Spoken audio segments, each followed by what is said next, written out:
Things are gonna get crazy!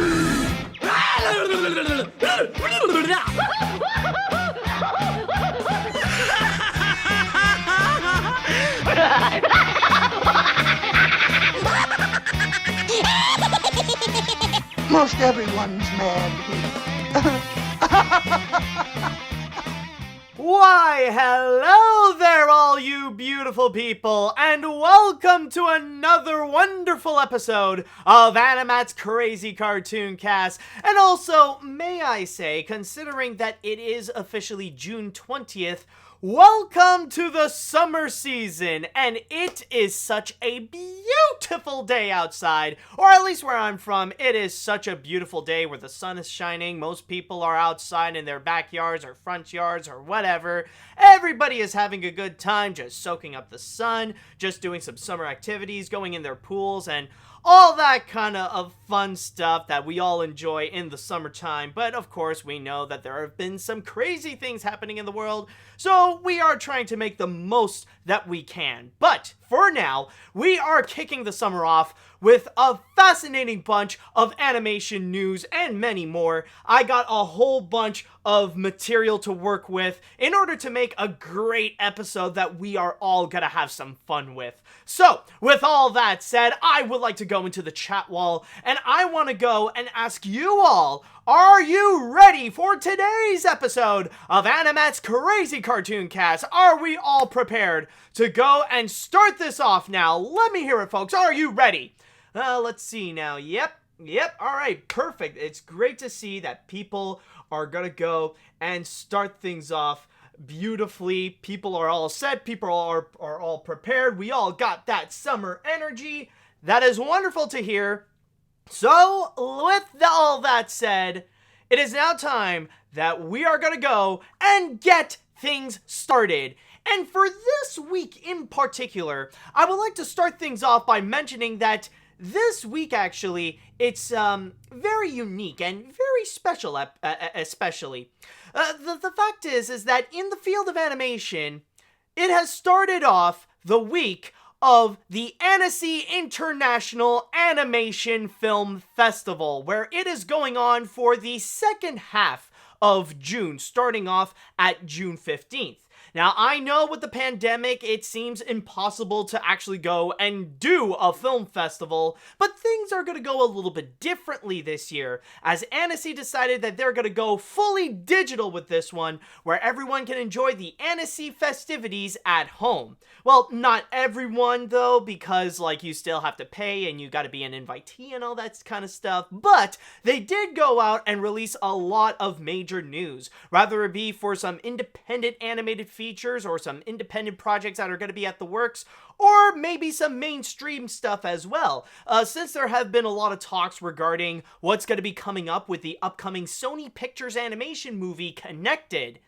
But if there is one thing that is the most talked about so far in terms of projects at Annecy that are going to be coming up in the future, oh, this one already is becoming highly anticipated. In fact, some could say that it is the most anticipated animated project so far coming from Netflix. And what I'm going to be talking about, of course, is going to be the Cuphead show. Yes, the Cuphead show based on the ever-popular independent video game Cuphead is going to be coming to Netflix. That is something we all know. But this week at Annecy, they have revealed a lot more information. In fact, if you would go on social media, or if you have been on social media, maybe searching around YouTube or Facebook or Twitter or whatever, chances are you've probably seen a little bit of leaks regarding the little presentation that Netflix had for what's going on behind the scenes with Cuphead and how things are going with the project, which is scheduled to be coming out later this year, in which I believe they stated that they have already ordered 11 episodes for the first season, which each of them are just going to be 10 minutes. So they are going to be a little shorter than usual as animated series, but they do promise that they will deliver a lot of fun. Now, the big question is, though, other than those little details, what else did they reveal regarding the Cuphead show? Well, a lot. because outside of the clips, they also went down into the description of how the show is going to be, along with the people that will be involved.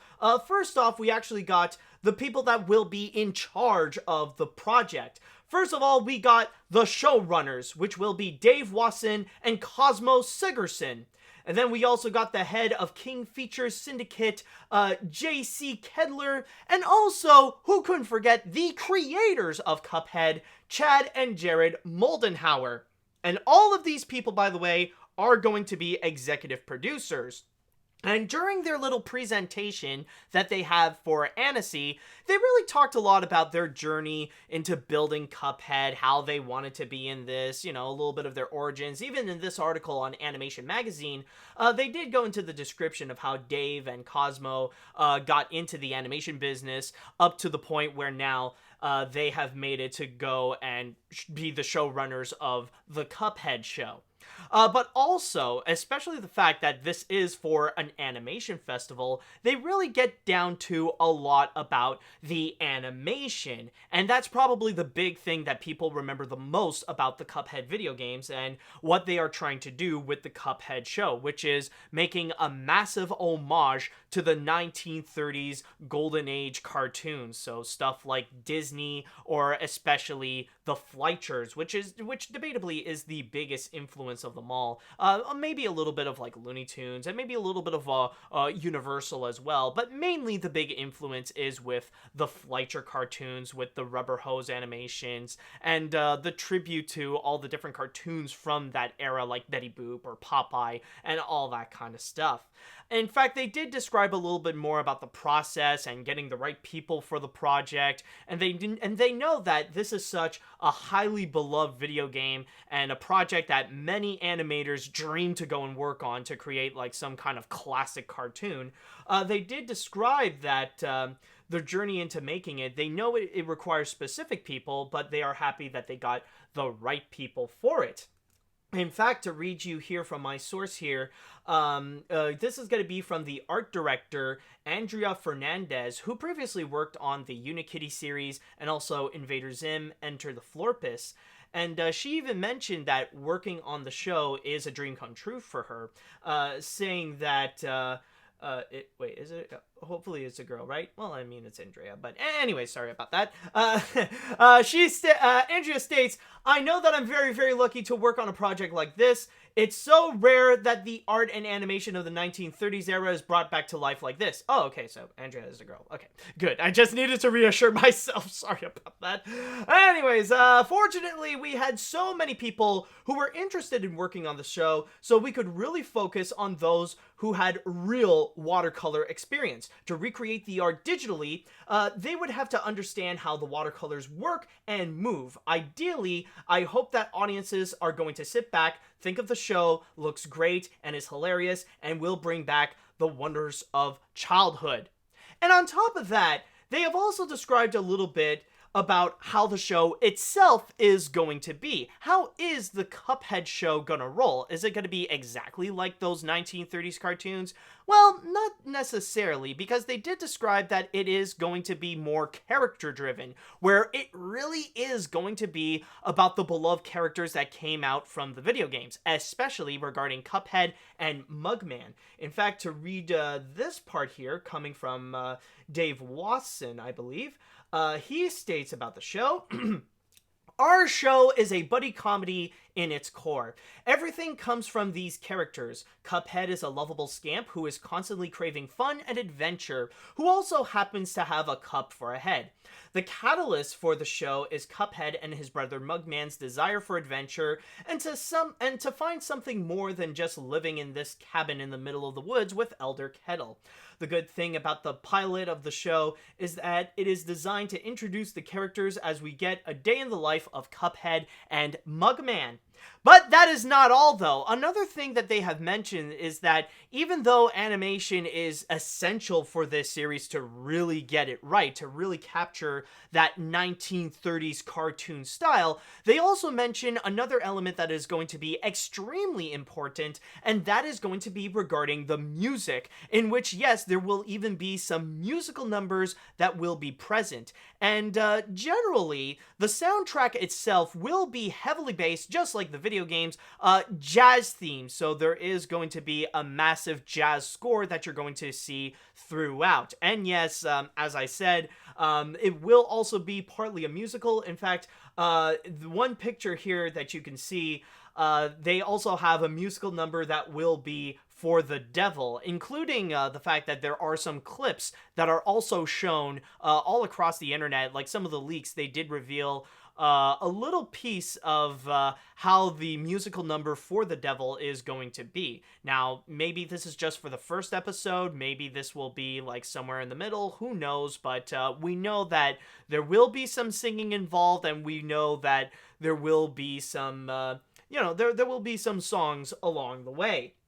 Oh, but that's not all. There is one more thing that I need to go and reveal regarding the fact that we got this Cuphead show and all these little details, and it's regarding the voice cast. Yes, we actually got a reveal regarding who's going to be among the cast in the Cuphead show. Now, maybe not necessarily everyone, like we don't know the voices of all the characters in Cuphead, but we do know regarding who are the main characters. And we got among the cast, we have True Valentino, who's going to be the voice of Cuphead. We got Frank Todaro, who's going to play as Mugman. Luke Millington Drake is going to be the devil. Gray Griffin shall be Chalice, and Johanna shall play the part of Elder Kettle. And once again, the show is going to be coming out on Netflix later this year. So we don't know if it's going to be in the fall or in the Christmas time, but we know sometime in 2020 we are going to have the Cuphead show. And even though I don't have the leaks ready or prepared, honestly, I personally felt like it was more safe than sorry than to actually take the risk of showing any of the leaks. Otherwise, like, you never know if this is something that Annecy didn't really want to have it appear on YouTube or in the public yet or something like that. So in case they would want to really take it down, so I'd rather, like, in respect of the festival, I'll just not show it, and I'll just say, like, if you can, maybe look it up yourself and maybe you'll find something. But I will say, in terms of the previews that they have shown, in terms of the information that they have revealed, I am going to say right now, personally, I feel like, holy crap, this is already very promising. Like, this could possibly be the next big animated series on Netflix. That's going to be up there in the ranks, like, as much as, like, Troll Hunters or She-Ra or Green Eggs and Ham. This is, like, going to be the next thing that a lot of people are really going to be talking about, because so far, the things that they have shown is very promising, especially with the animation. I mean, in a way, yes, you do see with how they did build the animation, it's obvious that there's a lot of modern technology that is actually used. They didn't actually do like Cuphead, where they really went full on with the classic techniques in order to build the animation, like even to the point of even trying out some ink and paint cells that they have to go and fully recreate that style. Like, yeah, there's a bit of like Flash animation or Adobe Animate animation that you could find that they would use stuff more digitally than anything, but you could definitely tell that there's a lot of effort to really try to capture that 1930s style, that they really want to recreate that classic cartoon feel. In fact, even with the few images that we do have here on Animation Magazine, like for example, like the backgrounds is probably the best example, because they know that the biggest thing that they want to capture is watercolor style backgrounds. And if you guys know anything about art, if you guys have tried your own art pieces yourself, you know that watercolor is like an entire beast in itself. Coloring with watercolor does take a lot of time. It takes a lot of trial and error, and it is a lot less forgiving than like any of the other mediums, or like very few mediums are less forgiving than watercolor. It is extremely difficult, but so far with what they are showing here, with the backgrounds, it's absolutely gorgeous. And even on that factor alone, they've already captured that style. They've already captured that classic look that came from an old cartoon, and it looks like something that could actually be handmade. Like, it's hard to imagine that this could actually be something that was entirely built on the computer and you can actually go and buy the piece yourself, that you can actually buy an actual background made for the Cuphead show. It looks absolutely beautiful. And I mean, in terms of the designs as well, I mean, it's hard to really complain with the designs that they already have. I mean, not only does it stay true to the designs of the games as well, and of course that they look true to the 1930s look, to the classic cartoon look, but on top of that, they're also very expressive, and they also play with the characters' expressions, how they feel, how they look. It's a lot of fun, and they also promise to deliver a lot of great comedic potential as well. And also, before anyone would go and say anything regarding the animation, I would like to take a moment and discuss about the classic rubber hose animation that they are delivering upon. And if I may go and quote a cringy cartoon fan, or the cringy cartoon fans in general, is that, well, if you look at the animation, if you look at how they're doing it with the way they're trying to be cartoony, it reminds me so much of Cuphead. It's a lot like Cuphead with the way that they want to be like a classic cartoon, and they try to be cartoony, and their arms move around like the rubber hose. Is there a term that is made for animation that feels like rubber hose and stuff? I don't know what it is, but I'll call it Cuphead animation. It's that this show is really trying to emulate the Cuphead style, and I really like it. Oh boy. But anyways, you do get, but the point that I am making is that, as I already stated before regarding the animation, is that, yeah, even though you can tell that it is done with modern technology, the effort absolutely shows that it does feel like they're trying to pull the classic cartoon style that you would get in the 1930s and in the early 1940s. Like, in terms of that, they really did manage to pull it off very, very well. And honestly, even though we don't really have a lot more in terms of the stuff that could be coming up, we don't have an actual trailer, we don't have like an official thing from Netflix about when this is going to be when this is officially going to be coming out, or something that would show us like a trailer and see a lot more of the completed works. Because I will say right now, a lot of the stuff that they did reveal, many of it is just not backgrounds, but a lot of it is storyboards.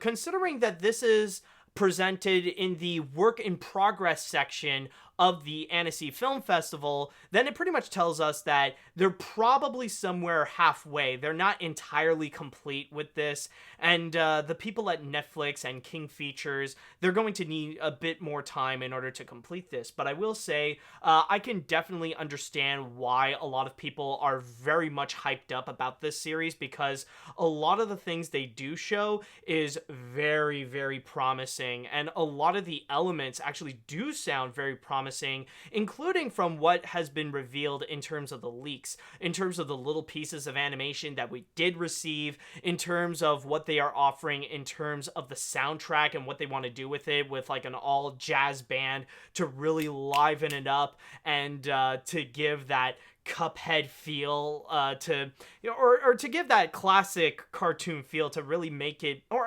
actually no, it's not that, it's not Cuphead, it's not classic animation, it's mostly the 1930s feel. like to make it feel like a bit of a time capsule, that they want to capture the era of when those cartoons would usually be released. And even like the little clips and previews that we have gotten in terms of the voices of the characters, like there was a little moment where we did get small interviews from the actors that would play the characters, and they all sound fantastic. They all sound great. And like with these actors, they all sound like they are excited themselves and putting all the love and effort to really bring these characters to life. So with all the elements that they have presented, it all sounds very, very promising. How the show is going to be itself, I don't know. Maybe it'll be great. Maybe it's going to be crap. But so far, the things they have revealed, or the things that have been leaked about it and what's been discussed, it is extremely promising. And even for me, I am actually really hyped up about this. And like I said, I'm sure this is going to be, like, if it does work out, then I think this is going to be one of the most talked about animated series on Netflix coming out. And this will be like a highly remembered one. Like, this is something that I can understand why this is so highly anticipated and why many people are really excited about this one. Now, once again, we don't know when an official release date is coming out. They did say that it could be revealed or it could be released sometime later on this year. So maybe the best that I could say is somewhere in the second half of 2020. I mean, we are coming up at the second half of 2020, but we don't know yet. Maybe in the fall, maybe at the end, close to 2021, but who knows? But also, the episodes themselves will be 10 minutes each, or 11 minutes, 10 minutes, somewhere around that. And there will be 11 episodes coming up, so I am definitely excited for this one. Okay, so with that said, I would like to get into the chat wall, and it's now time that I would like to go and ask you all, how do you feel about the information that has been revealed regarding the Cuphead show? Are you guys excited about it? Do you have any concerns? Let me know what you all think of this. And speaking of cups, need to go and drink from mine. All right, let's see what we got here. The overall art style looks like a cross between the classic Looney Tunes and John K's, which I like. Also, the fact that the game's creators are involved with this gives this one an advantage over many cartoons based on video games, kind of like the Earthworm Jim cartoon from the 1990s. Yeah, and that could be an element a lot of people will have, like, especially for Cuphead fans. I think this is going to be an element of comfort, knowing that the game creators are going to be involved with this as well, considering that we are working on something that is more an animated project. And Cuphead, while it is a video game, it is more of an animated project where the animation itself is like the main gimmick of all this. Like, it does give a good sense of comfort knowing that at least like the people who created Cuphead are going to be involved, and we know that it's going to go well, that like at least those guys are going to be supervising it, so that the Cuphead show will stay true to Cuphead. Let's see what we got here. I think this is going to be great. First Pokemon with Poketoon, and now Cuphead. But will this continue the story or a new story each week? And is it going to be a mixture of 2D animation and CG animation? Either way, this is going to be fantastic. I think, honestly, I'm not 100% sure about the story itself. I think it is just going to be, I think, like, it's trying to be more its own thing, more so than actually follow what is the actual story in the video game, or maybe it'll do like a retelling of the video game, who knows.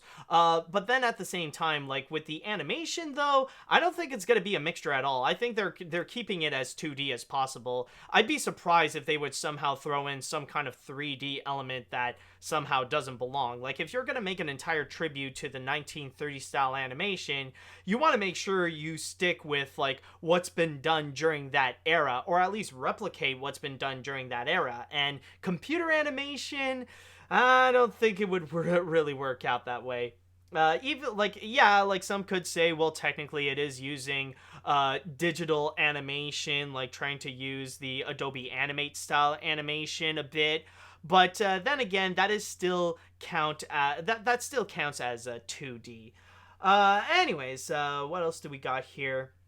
I really loved Cuphead when I first played it on PC on its original release and when it came to the Switch in 2019. And I do have hope that the series would be incredibly faithful to the original game and a love letter to the animation style it's based on. There's a lot of good things that is going on. Nice job, Netflix. Alright, that's cute. That's nice. Let's see here. I haven't played Cuphead yet, but I'm still excited to see this new Cuphead series. I'm already saving my money in order to buy the game on my Nintendo Switch. I have yet to own an Xbox One, so when I play the game, that's when I'll be fully ready to watch the Cuphead show. However, it's pretty sad that it won't be cell animated like the game, since we don't use cells nowadays, but still, I'm looking forward to it. Well, yes, but, like, I know that, like, yeah, it would have been nice if they fully stayed authentic to the 1930s style and to the style of Cuphead, that they would use cell animation, but you gotta keep in mind, like, at least with digital, it's a lot easier and a lot cheaper to do so. Like, if they would be fully committed to go and do cell animation, then we wouldn't see this thing until like 2022 or much later. Like, yeah, the craftsmanship is admirable, but you gotta keep in mind it requires a lot of time and a lot of money. And for TV shows nowadays, that's something that they don't necessarily have a lot of. So they can only work with what they got. So yeah, as nice as cell animation can be, and as nice as using cells for your projects can be, it's not necessarily ideal in order to make an animated series where your budget is limited and your time is also limited as well. So they have to make sacrifices. All right. Well, let's see, what else do we got here? I'll be real here. I have never played Cuphead, but I will say this looks absolutely phenomenal. The way that they replicate the rubber hose and old-fashioned cartoon style from the game is just the bee's knees. I will very much be checking it out, but only if they keep that song from the title screen. Also, if you think of the show looks like Cuphead, boy, howdy, have I got news for you! Oh my god, yeah. Oh, yeah. I mean, like, the whole trend of, like, comparing classic cartoony style animation to Cuphead is just absolutely ridiculous, you know? It's pretty much like the new version of comparing all animatronics to Five Nights at Freddy's. Like, and you know what? It is honestly sad, the fact that there are still people to this day that would make those kinds of cringy comparisons.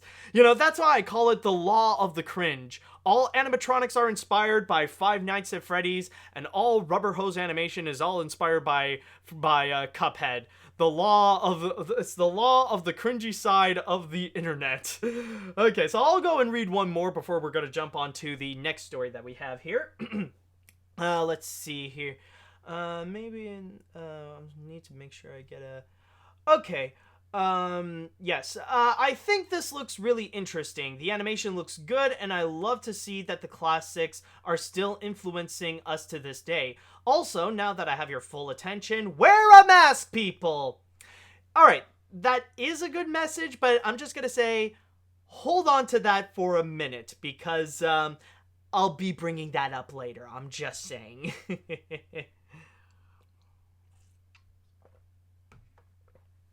Okay, so now that we got Cuphead out of the way, it is now time that we're gonna go and talk about another animated project that has been revealed around the time of the Annecy Film Festival, or more specifically this week. But there is an interesting bit of news, and this actually does have a strong connection with the Annecy Film Festival, because when it comes to this movie in particular, holy crap, did this go through such a long journey in production, but now it is finally time that it can have its conclusion.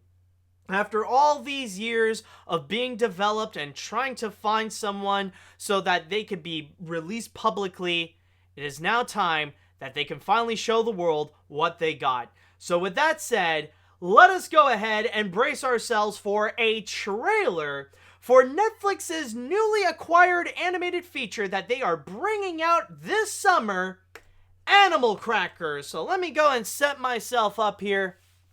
Alright, there we go. And now, let's go ahead and check out this brand new trailer. Hi, I'm Danny DeVito. I'm Raven Simone. Patrick Warburton. Harvey Firestein. Sylvester Stallone. Wallace Shawn. Tara Strong. Gilbert Gottfried. Lydia Rose Taylor. Kevin Grievous. James Arnold Taylor. Ian McKellen. Hi, I'm Emily Blunt. I am the voice of Zoe. And I'm John Krasinski, the voice of Owen in the new animated movie Animal Crackers, which we are very excited to show you the world premiere of the trailer. Prepare yourself for something truly magical.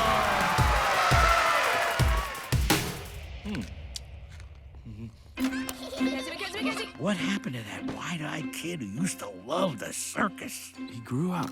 I'm eating dog biscuits for a job.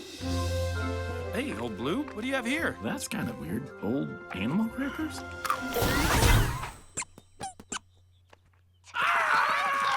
I'm a hamster! Daddy's cute. Thank you, Angel. We're going to the circus! How do these things work? It's magic. You're special, kid. Your uncle saw that. You are now the proud owners of one rundown circus. This is what you've always wanted. I mean, this is your future. This is our future. This isn't a future. Everything that was special about this circus is gone. When's this gonna end? Can't be soon enough. They didn't come here to see acrobats. I have to do something. Like what? Animals.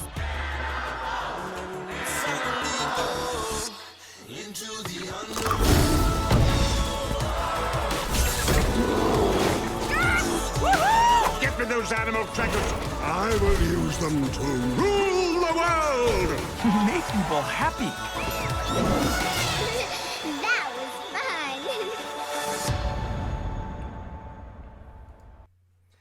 fun. And is there any more? Nope. Okay, so that is the trailer for Animal Crackers, in which they got a brand new release date. Yes, it will officially going to be coming out on Netflix on July 24th. So in about a month, we are finally going to see what they have in store. And let me just go and start things off with the story about the making of Animal Crackers, because this thing went through such a long journey, and it had quite a backwards production, like seriously backwards. And the reason why I say backwards is because, as it is an independent animated feature, they actually went through, well, okay. It's a little difficult to explain, but the reason why I say that it is backwards is mainly because when producing an independent animated feature, the thing is that they will tell you that the hardest things to do will be the financing and actually making the movie itself. Now, the thing is with Animal Crackers, they spent a lot of time on this. In fact, it hasn't been until 2010, like it was in 2010 that they started this whole thing and started writing the script and all that kind of stuff. Or I think it was the screenplay or the script or whatever. But the thing is that it went on throughout the 2010 decade. And during that production, believe it or not, the people making the film, they actually had a bit of an easy time with it. Like, they had no trouble trying to find the actors or trying to find animators to work on this, or especially the financing. They were perfectly fine. Now, this is a bit of a lower budget feature. The budget is said to be $17 million, if my research was correct. So they were fine with the money. And even with the production, it actually went fine. They didn't have much complaints. It went pretty smoothly. The production was all right. They didn't have too much trouble. There wasn't much drama going on. So the making of it and getting the money for it, it was fine. It was apparently trying to find a distributor that was an entire nightmare for Animal Crackers. Because in a way, if you looked at the history of it, if you look at what happened with Animal Crackers, some could say that this movie was like a curse. That it was like destined to not be released at all, and anyone who would go and touch this project would end up dead in a way. And the reason why I say that is because, funny enough, people already saw this movie. There are some people who have already seen the movie in full, and for many years, the film has already been complete. Like, it was like the animation's already done, the voice actors already recorded their stuff, the music was already made, a lot of the post-production is already set, the editing is complete. It was an entire movie that was set and ready to be distributed and just like ready to be put out there. And the closest thing it ever had to a legitimate release was being put out at the Annecy International Animation Film Festival back in 2017. So 3 years ago, it had its premiere. So why is it that it had a hard time to find a distributor? Well, the thing is that it found several, but several of these had bad luck. Down to the point that what happens is that they end up in this major cycle where that they would try to find a distributor, they sign a deal with one, the distributor themselves are going through hard times, and then suddenly that whole company shuts down. Which then would lead Animal Crackers to try to find another distributor, which then they would find one. But then that distributor would have some hardships, and then that company would shut down. And that cycle would repeat again and again and again and again. Until recently, Netflix decided to show up, and they decided to tell them, hey, we like this movie that you're doing. How about putting it out on our streaming service? And they finally went and did so.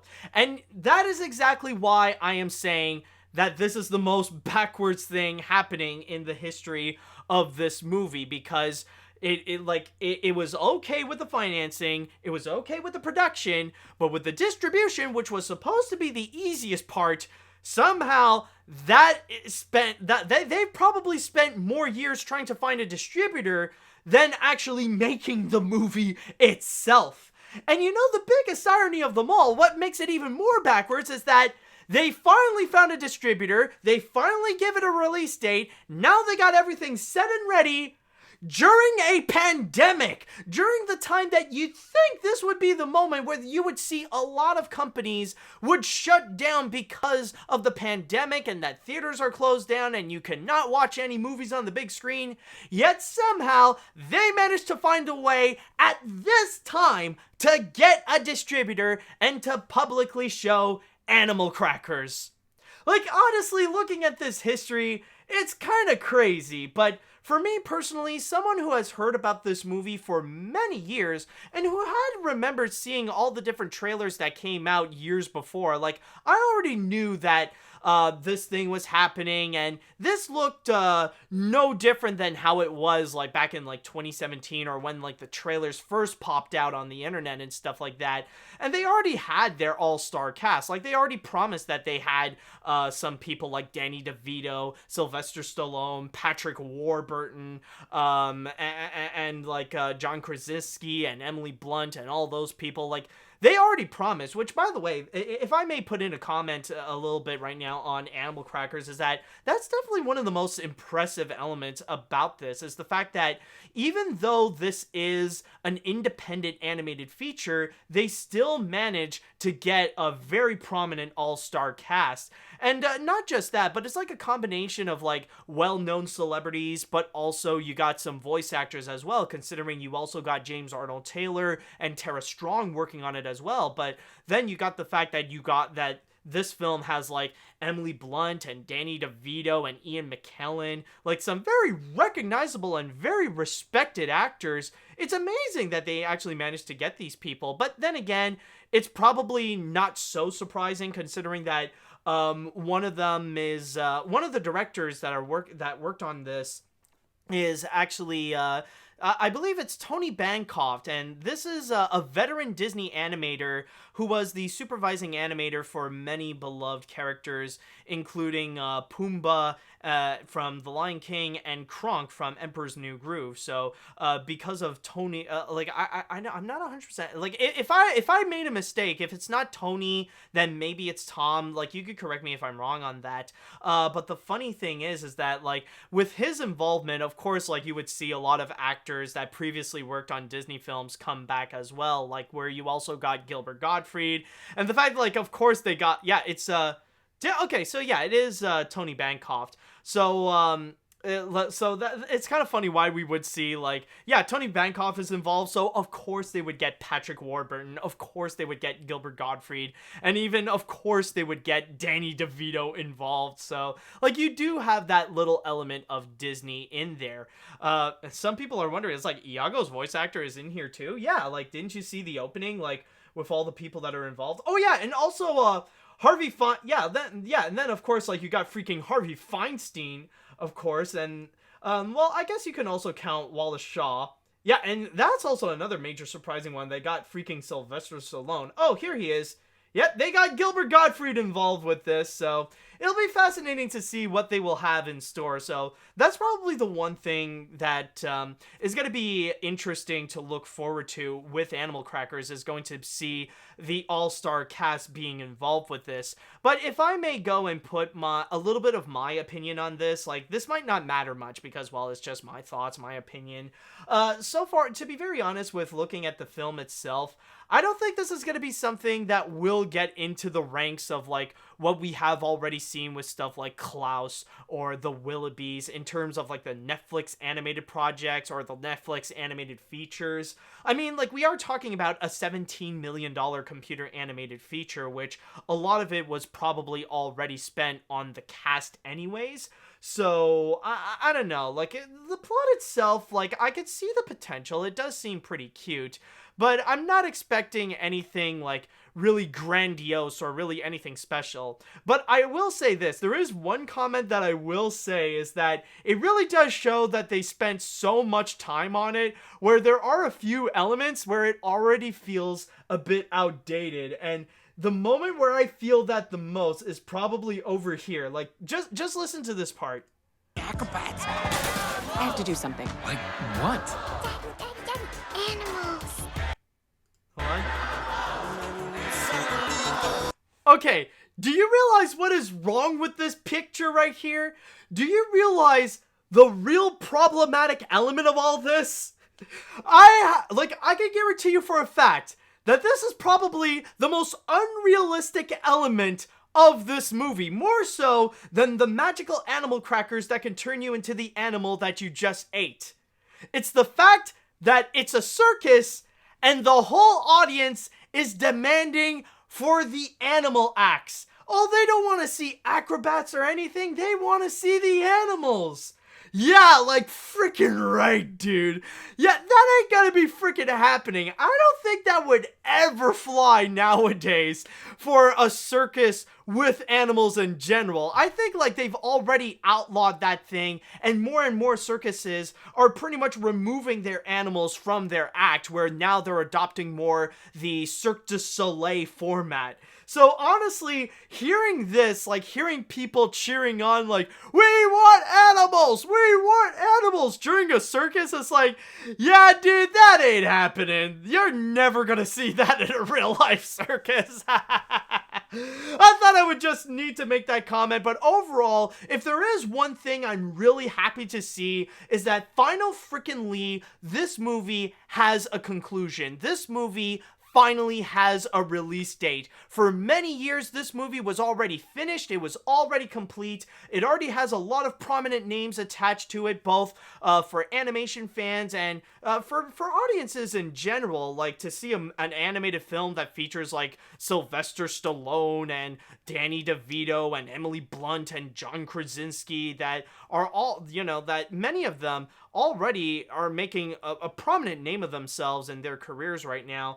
You know, honestly, I'm glad to see that there is a conclusion. It finally has a release date, and regardless of how this is going to be, rather if it could be a surprise hit or maybe just a mediocre schlock, at least they got something. At least now they finally have a release, it's out in the public, and people are finally going to go see what these people have done all these years ago. So honestly, that's what I want to say to the team at Animal Crackers, is just congratulations on finally getting a distributor and finally getting a release date so that people can finally see the hard work that you have done for all these years. How it's going to go, I guess it will depend on the eye of the beholder, but finally, at least we can close the book on this story. So with that said, I would like to go into the chat wall. I would like to go into the chat wall, and I would like to ask you all, how do you feel about Animal Crackers, and how do you feel about the new trailer, by the way? Are you excited to see Animal Crackers? Are you hyped up after all these years of hearing the news about it? Are you a little iffy with how the trailer is presented? Let me know your thoughts on Animal Crackers. Okay, so let's see here. Well, at least Animal Crackers is getting released, as this is the new mutant slash all critics must die slash Indiana Jones 5 curse, where it keeps getting pushed back. Let's hope the actual movie is actually decent, even if the animation looks a bit cheap. Well, yeah, I mean, like, we are talking about a $17 million computer animated feature, so we can't expect the quality to be, like, up there with, like, Disney's or DreamWorks or stuff like that. Let's see now. I'll be honest, I don't know what to make of this. The concept is fun and Danny DeVito is pretty neato, but the plot is pretty weak and the animation isn't all that great. I may check it out, but I'm just hoping that Animal Crackers wind up in some kid's soup. Also, the villain's plan is taking over the world with Animal Crackers. What's next? The villain taking over the world with a scarf? Well, I mean, to be fair with the last one, it's been working out for Gru. I mean, he's got a scarf and he's trying to take over the world with his villainous plans, so you never know. It could work out. So the world domination with Animal Crackers doesn't sound that far off. Okay, let's see, what do we got here? This is a great trail. This is a great trailer I saw back. Oh, this is a great trailer. I saw this back in February at GalaxyCon, Richmond, Virginia, with Gilbert Gottfried on stage. It looks very original and different and has a great message for kids, but it is very funny that this is the fourth movie with Danny DeVito working at a circus. Yeah, that seems to be a thing now. And it's like slowly but sure, like you think that Danny DeVito has moved on from like working at the circus after like Batman Returns and then Big Fish. But then suddenly like, nope, I was like, whoop, gotta go back to the circus. All right, Tim Burton wants me to do so. Hey, look, a cartoon, I'll go and do a cartoon. Oh, looks like I still gotta go to the circus. All right, gotta go back. Gotta go and keep on working at the circus, because that seems to be the only place I have to work in Hollywood. Yeah. Yeah, I think that's the best way to describe Danny DeVito. He's the ringmaster of Hollywood. Okay, let's see. Honestly, I am conflicted with this film. The movie takes place in a circus where animals are the main attraction, but I'm happy that the film can have a closure and after the hell that it went through. I also realize this is the third role Danny DeVito's career where he played a circus ringmaster.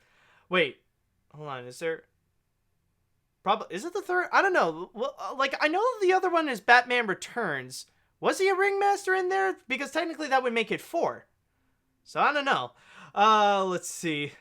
What else do we got here? I don't really know how to feel about this yet, especially in terms of the story. I am also not really fond of the animation, though I am hoping that it can end up surprising me and turn out good in the end. Yeah, Dumbo. Some people are telling me, like, you forgot about Dumbo! You forgot about Dumbo! Trust me, people, I'm working on it. I'm trying to forget about Dumbo. You know, I want to forget about the 2019 film and just think about the animated feature. Don't worry, I'm on it. I'm forgetting about Dumbo. I'm forgetting about Dumbo. Okay, let's see now. I'm gonna be honest, I'm not interested in this. Sure, it looks a little bit fun, but the animation feels very dated, and having all of these celebrities just make me feel like they have to rely on them in order to get good adults to watch this. I'm not gonna watch it when it comes out. Oof, oh, okay. Let's see. Oh, no, okay, so, technically, someone says, no, in Batman Returns, he was, seat... I think someone forgot to finish that sentence there. Okay, I'll go and read, anyways, I'll read one more comment before we jump on to the next story. If you really think about it, this is kind of like the opposite of how the production of Escape from Planet Earth went. The movie went through a pretty bad production, several rewrites, and had to go through the most evil man that should not be named. Animal Crackers had a good production, but bad time with distributors. What's worse? Well, I mean, like, every, a lot of these people, ooh, excuse me, a lot of it is kind of like, a lot of these productions have their own unique stories, so it's hard to say, like, oh, this is the opposite of this, or this is different from that, so it's like, yeah, this is different from how it went with, like, many productions, so I'm just laying it out there.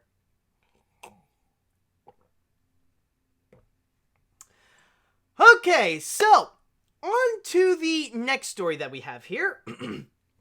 What we got, we're going to be going away from Netflix a bit, and we're going to be moving on to Nickelodeon, in which, with this acquisition that they got, they have, like, well, actually, beforehand, I just want to say that, they did reveal a lot of stuff so far. They did mention regarding a lot of upcoming projects, a lot of new projects that are coming up, but then they also got an acquisition that they have gotten.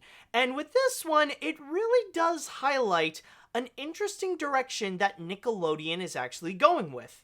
And what I'm talking about will be regarding the Smurfs. Yes, the Smurfs has found a new animated home at Nickelodeon since Viacom CBS has partnered up with La Figue Belgium and IMPS, or IMPS, in order to be the new distributors of the Smurfs.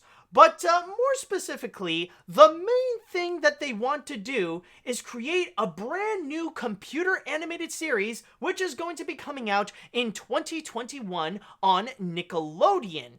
Also, to mention about this series, they already have some people that are going to be working on the project, including William Renault to direct the series, along with the writers of Sonic Boom and the recent Alvin and the Chipmunks series, Peter Seiselin and Amy Seferin, which they are going to be the writers.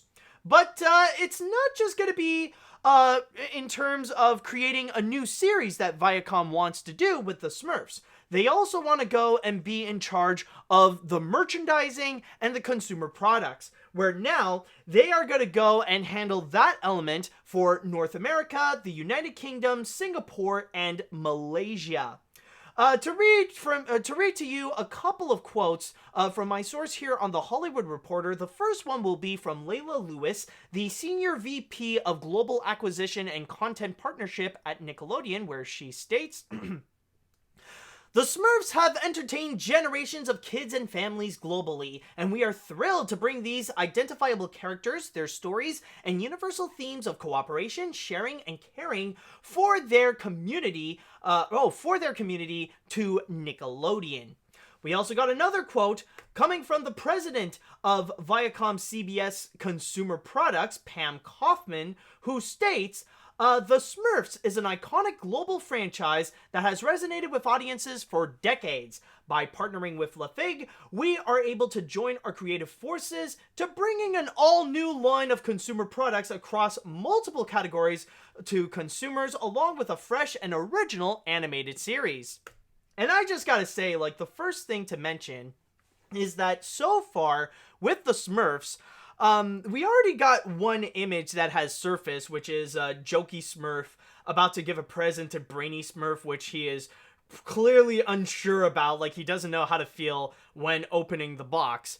But one thing I gotta say is that looking how the series is going to be, looking at the art style that they're going with, like trying to stay true with the original Peyo style, I got a feeling that Sony Animation is really kicking themselves in the pants for letting go of the Smurfs, because you guys may recall back in the 2010s, they really tried hard to make the Smurfs like their flagship franchise, and it almost was. It almost was. Like, they did find some major success with the 2011 movie, and then the 2013 film came out, The Smurfs 2, and that was a little bit of a disaster, so they wanted to go and completely reboot the franchise, where now they want to make it fully animated and stay more true to the original artwork of Peyo, and you know, to really like stick closer to how it is with the original Belgian comics with Smurfs The Lost Village in 2017. And even though it may have improved a little bit from the live action animation hybrids, that film was an absolute disaster at the box office. Like, barely anyone saw it. It was a massive flop, which resulted in Sony Animation to just flat out let go of the Smurfs and just move on. But now that Viacom has owned it, and now that, they're going with a new computer animated series, and I'll be very honest, with the style that they're going with, the style that they have, it looks almost the same as what they have crafted with Smurfs The Lost Village, and it's almost hilarious in a sense. It's like, okay, we're just gonna copy what you have done, and we're just gonna put it in our thing. So honestly, it's like, it almost feels like Sony Animation has done all the work for Nickelodeon to make a rebooted franchise of the Smurfs. So they're probably kicking themselves in the pants where their effort has pretty much been wasted, and now another company is gonna go and possibly reap the rewards for that. But one thing that I will say, however, with Nickelodeon's acquisition with the Smurfs, it honestly feels very interesting with the direction that Nickelodeon is going with. Now, I am not saying that they are completely abandoning original content at all. Like, they're still doing their best to go and deliver a bunch of new content and create a lot of new original IPs. Like, they're still trying to do that. Like, one example is that this week they revealed a new series, which is going to be from one of the SpongeBob storyboard artists, in which is going to be called Middlemost Post, about this happy cloud working in the postal service. So they got a lot of original ideas that they still want to do, but more and more and more often, we're starting to see Nickelodeon acquire a lot of existing properties. Like, they're trying to get a lot of existing IPs to be a new member of Nicktoons, to get more existing IPs in the Nickelodeon family. And the Smurfs is not the only one. If you've been following the news with what's been happening with Nickelodeon, like, they've gotten a whole bunch. Like, I don't know, maybe it's because it's like Teenage Mutant Ninja Turtles or something that really did influence them, because let's be honest, they have been seeing a lot of massive success, not just with the computer animated series, but also with the new series that they got so far with Rise of the Teenage Mutant Ninja Turtles. So that's two TMNT series that's been on Nickelodeon, but now they've been getting more and more, they've been getting more and more animated series and a lot more existing IPs. Like, before they had the Penguins of Madagascar on Nickelodeon, so they had a little bit of DreamWorks on them at one point before they all moved to Netflix. And then there was, there's the recent Alvin and the Chipmunks series, which I know it's still going on, like, they're still making new episodes, but I think, I'm not 100% sure if it's still airing on Nickelodeon, maybe? But, like, I know they have that, like, I know Nick had Alvin and the Chipmunks, but now they're acquiring more stuff, like, they're gonna get Paddington, they're gonna get Star Trek, and probably the most prominent that they've been advertising so far, freaking Garfield.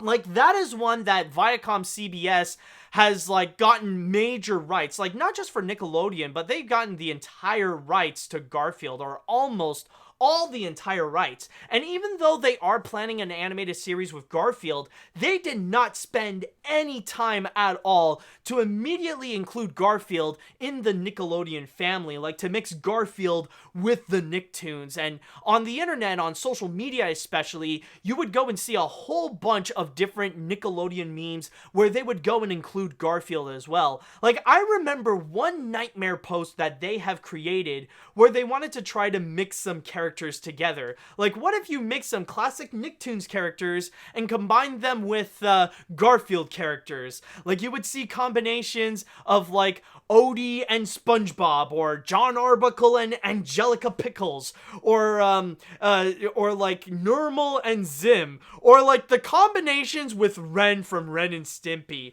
Holy crap, if you want nightmare fuels, if you want sleep paralysis demons, take a look at how Nickelodeon has combined Garfield characters with Ren from Ren and Stimpy.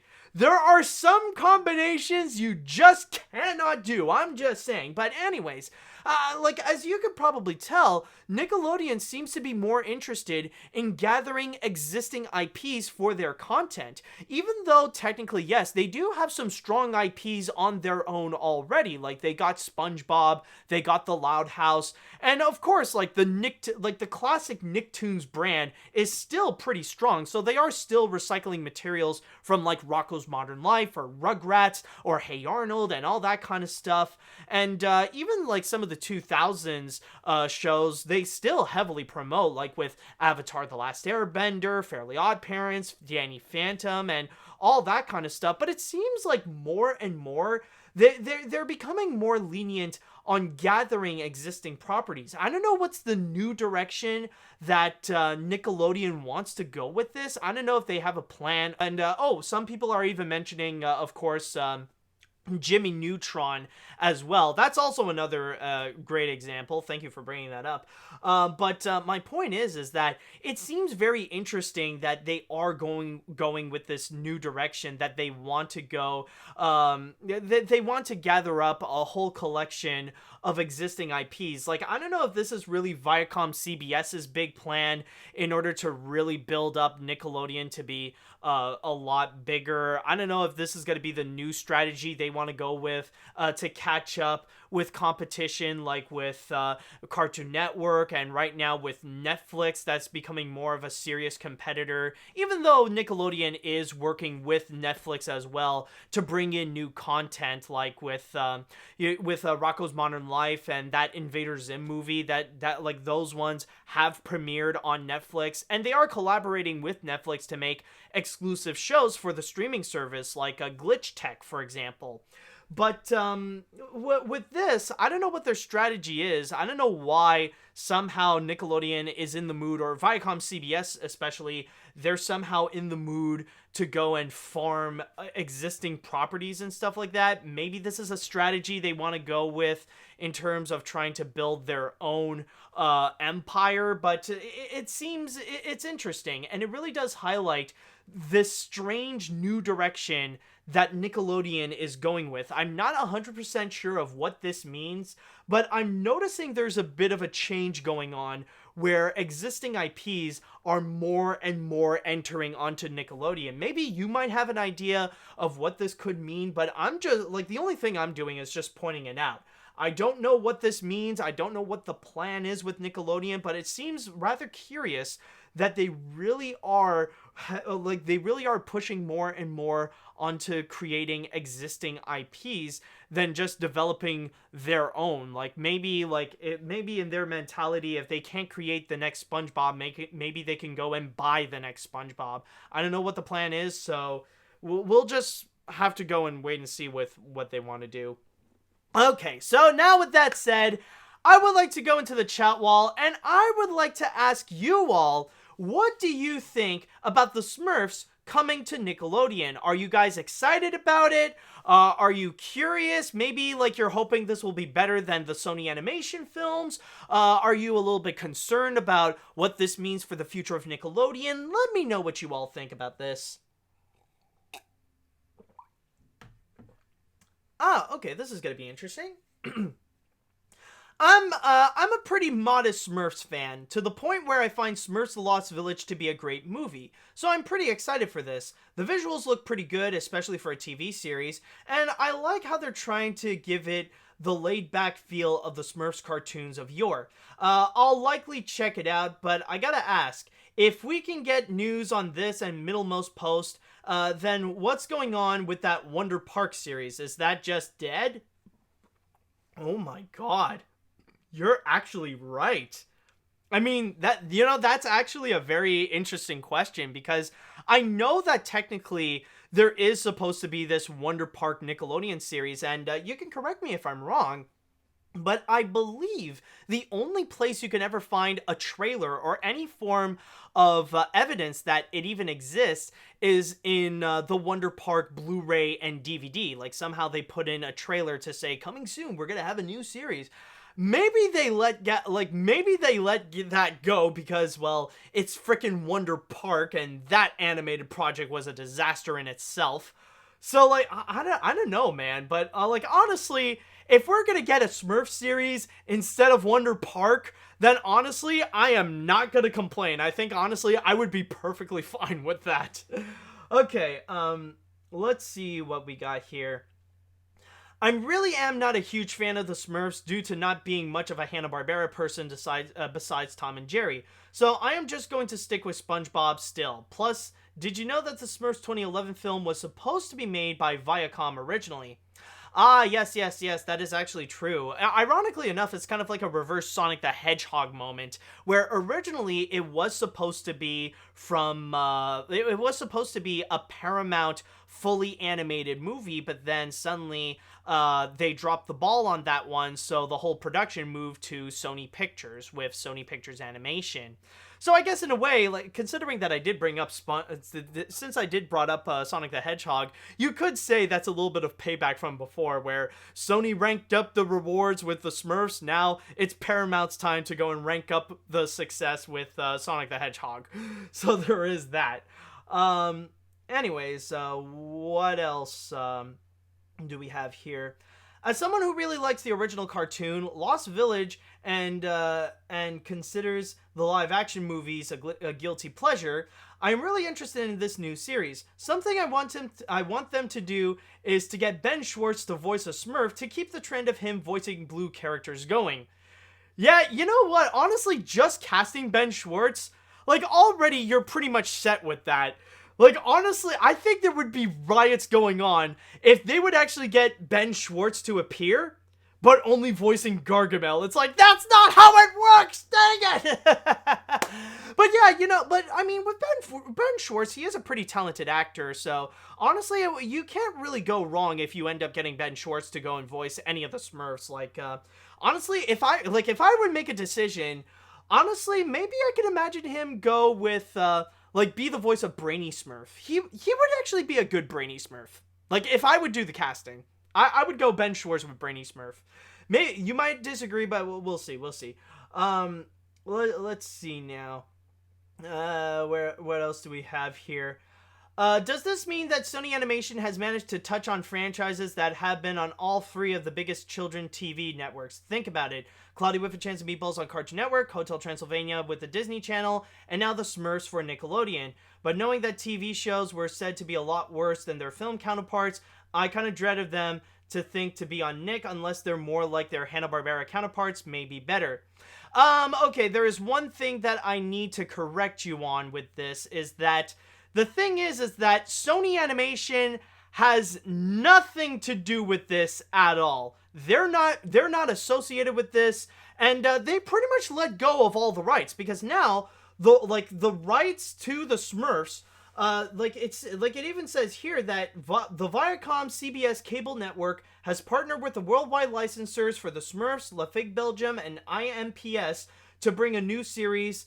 So basically, they're the ones who, like, what I'm trying to say is that Viacom CBS are now the new owners of the Smurfs. Well, not the full owners, but I mean the new distributors of the Smurfs.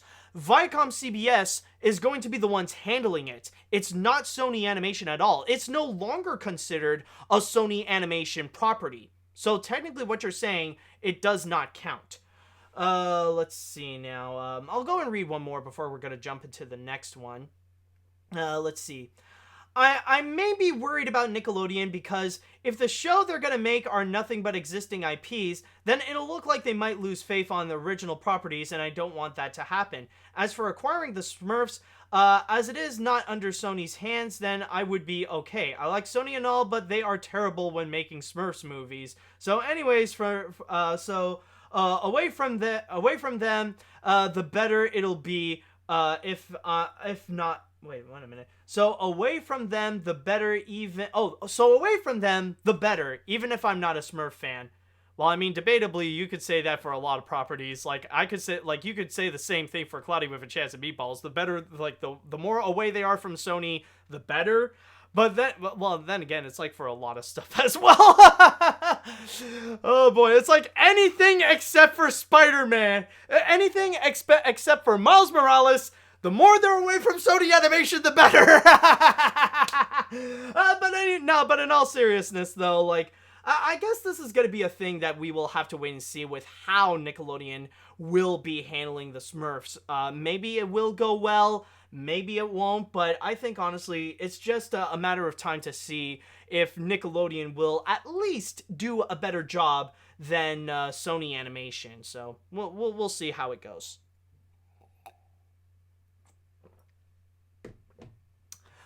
Okay, so now with that said, now it is time that we are gonna go and jump onto the next story that we have here. And with the next one, even though there isn't really a whole lot to talk about regarding the news itself, it does certainly highlight a far bigger problem and why it is such a massive problem.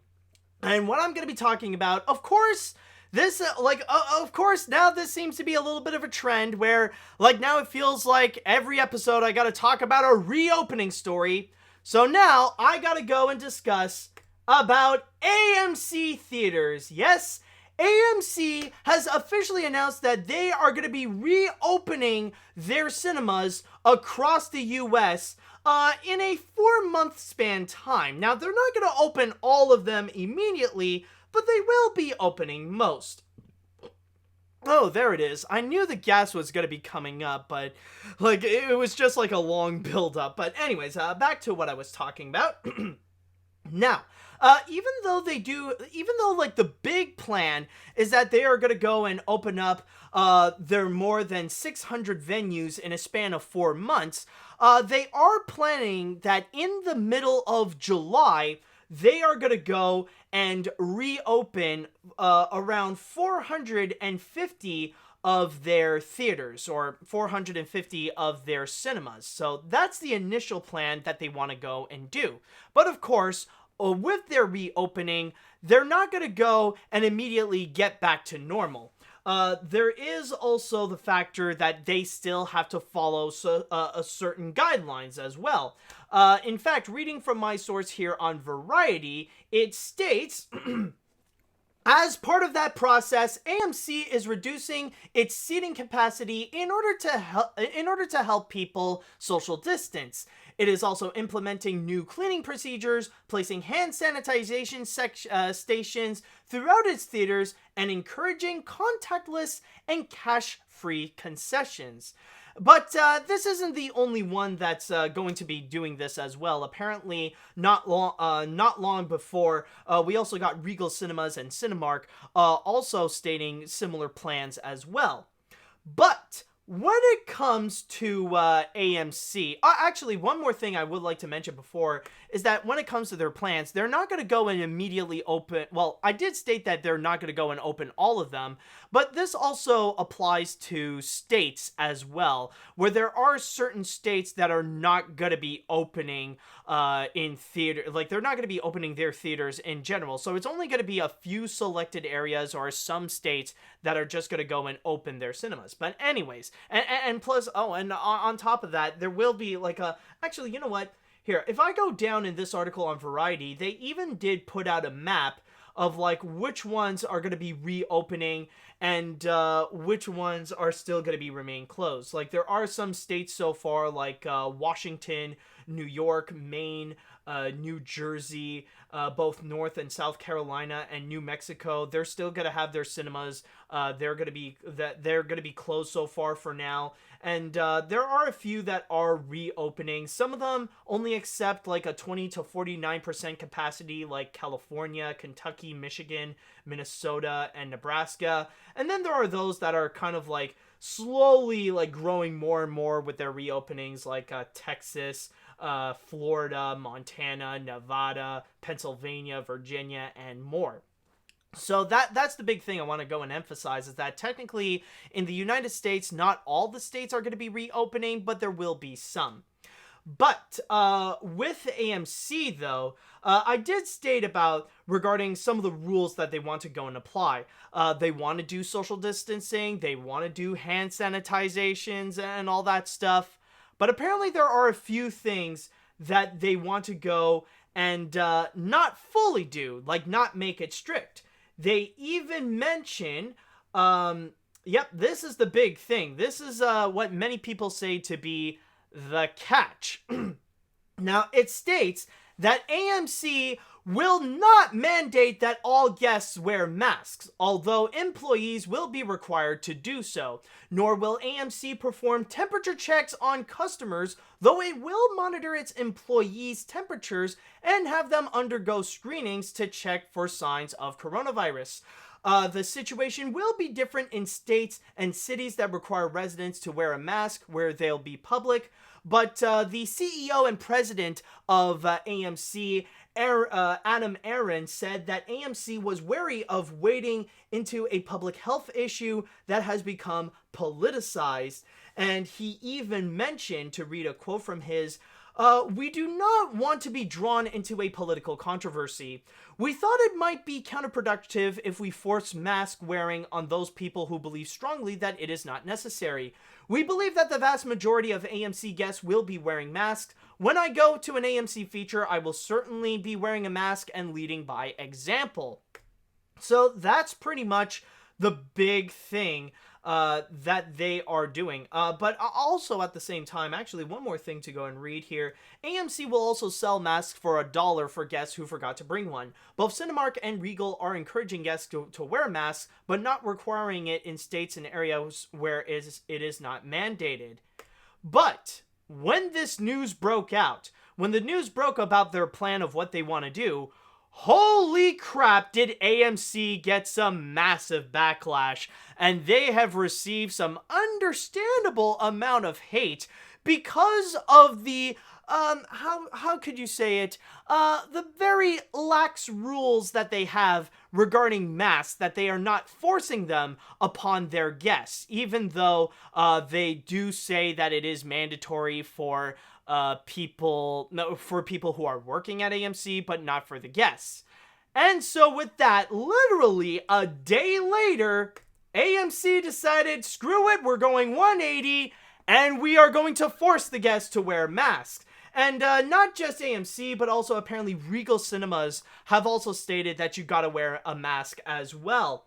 In fact, AMC actually put out a statement regarding this whole situation. So, if I may read from my source here, this time from the Hollywood Reporter, it says, "At AMC, we have been consulting with top scientists and health experts to create a broad, sweeping, far-reaching health and safety effort to make AMC theaters safe for our guests and associates when our theaters reopen in July.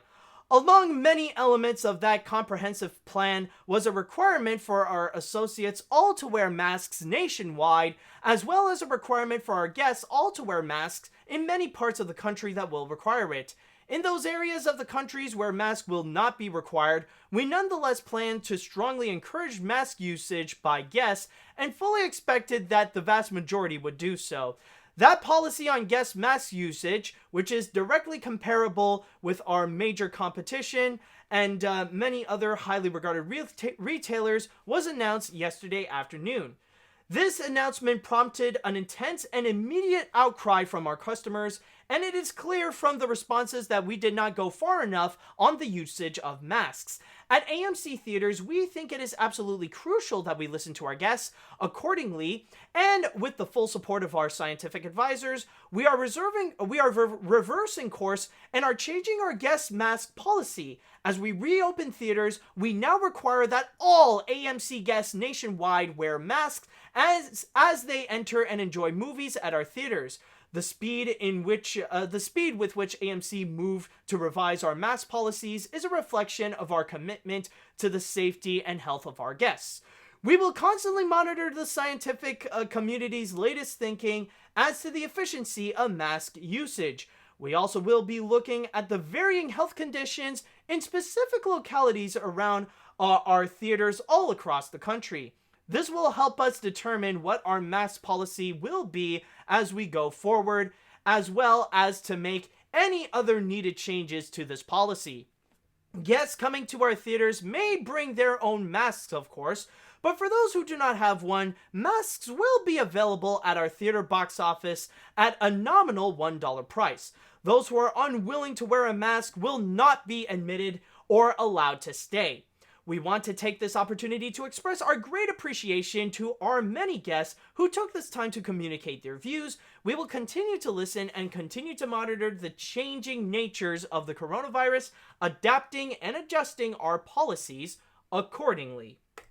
So that's pretty much the big thing as well. So so basically it is both AMC and Regal that they decided now you must wear a mask. But really, from this controversy, it's AMC that got the hardest hammer from the public regarding the policy regarding wearing masks. And the only defense that I could say from AMC about not making the masks mandatory is technically if you do think about the movie-going experience, especially when you would go and buy some of the cinema food, especially if you would go and get some popcorn or some soda and stuff like that. It can often be a little bit inconvenient when you're wearing a mask and then like you gotta go and take your popcorn, take your drink, and then put the mask back on, you know?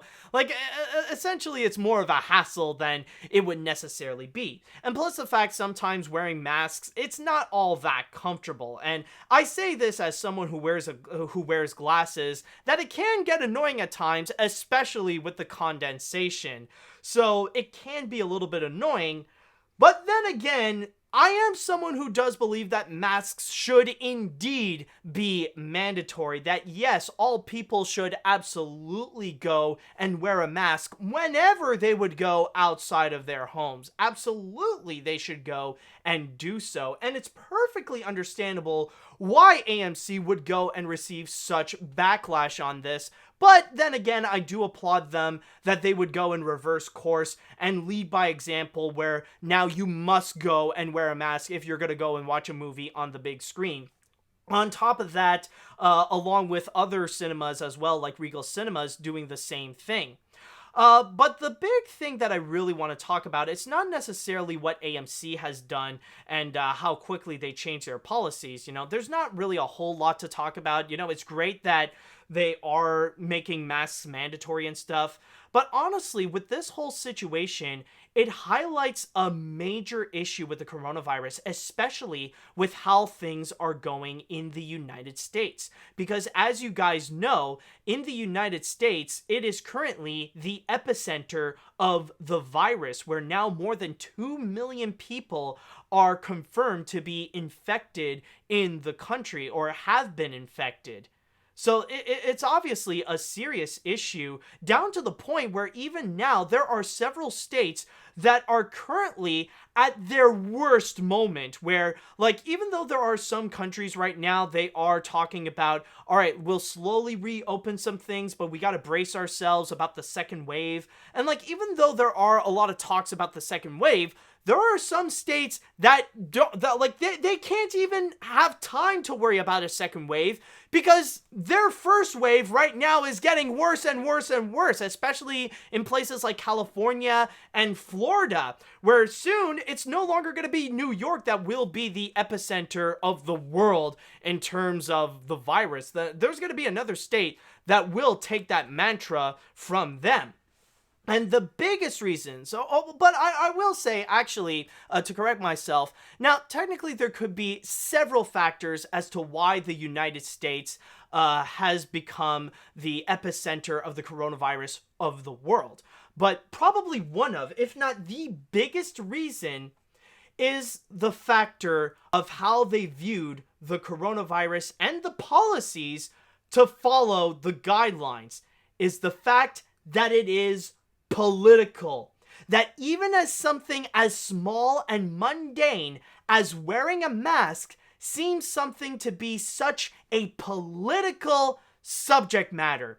It is absolutely insane to think about. But unfortunately, this is the kind of mentality that America is in right now. But actually, not even right now. This has been going on for decades, because it's not just regarding the coronavirus, but the subject of health in general is considered to be a serious political subject matter, where there are so many people that seem to be so divided on the subject when it shouldn't be in the first place, because we are talking about human health. We are talking about the health of other people and how we should go and approach the situation so that we can stay healthy and not be financially corrupt about the whole situation.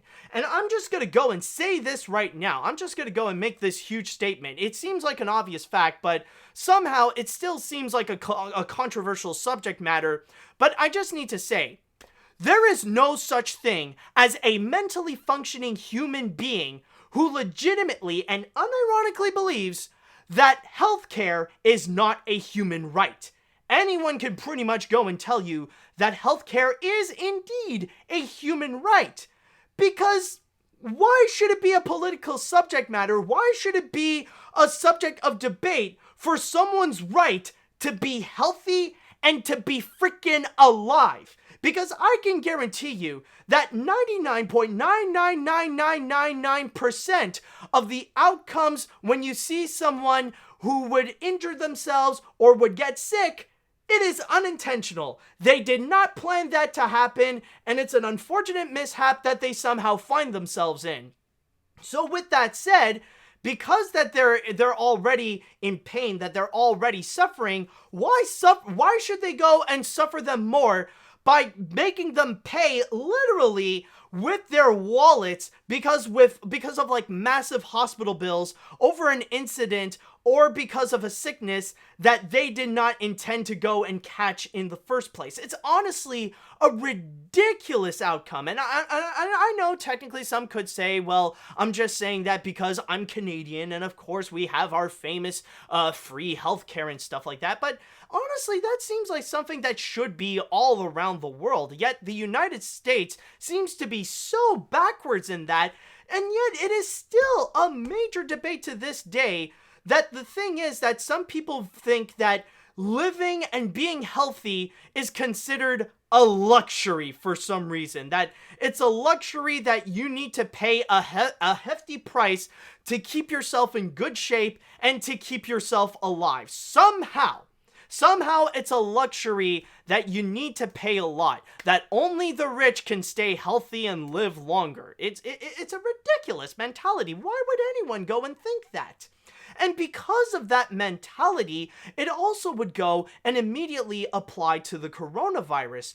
And like also one thing that is also making things so much worse with this pandemic in general is the factor that we live in an age where we cannot be any more politically divided. Not just in the United States, but debatably all around the world as well, where people feel so politically divided, where it's almost in terms of instincts, where there are some people that feel like if the other person likes this, then I should go and hate that because I don't agree with this person and I should disagree with that person on literally everything. And even on something regarding the coronavirus, that we should put more time and energy onto trying to find a cure, trying to find a vaccine, trying to go and obey guidelines in order to go and do so, we should go and follow them. Yet there are others that would say like, oh, I don't want to do that. I don't want to be a sheep. I want to go and do my own things. I don't want to agree with you, so I'm just not going to go and follow them. And that's kind of the unfortunate situation that we are seeing here. If you listen to the reasons why people nowadays refuse to go and actually wear a mask, it is mainly because they don't want to wear it. Like, their reasons why they don't want to wear it is because of like those petty dumb reasons, because it's like, oh, if I do, then that makes me a sheep. I don't want to listen to the government. I don't want to listen to the establishment. They don't tell me what to do. Like, they don't care about, because the thing is, many of these people, they refuse to be in a position to do what they're told. They certainly want to be in a position where they want to tell others what to do, but they don't want to be in that position where they want others to tell them to do something. Even if it is as simple as social distancing or continuously washing your hands or even just wearing a mask when you go out of your house. Like, even the simplest things, they would go and refuse to do so out of political rebellion.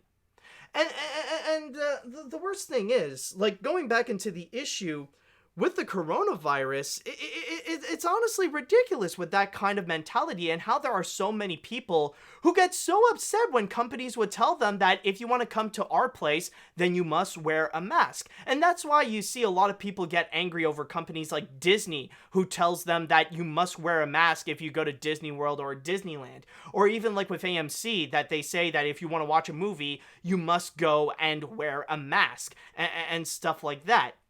But the thing is that what I'm trying to prove here is that this should not be a political thing. This should not be a controversial thing at all. When it comes to people's health, we should not make it political. We should not make this divided. This is something that we're all in this together. Because I've stated this many times before.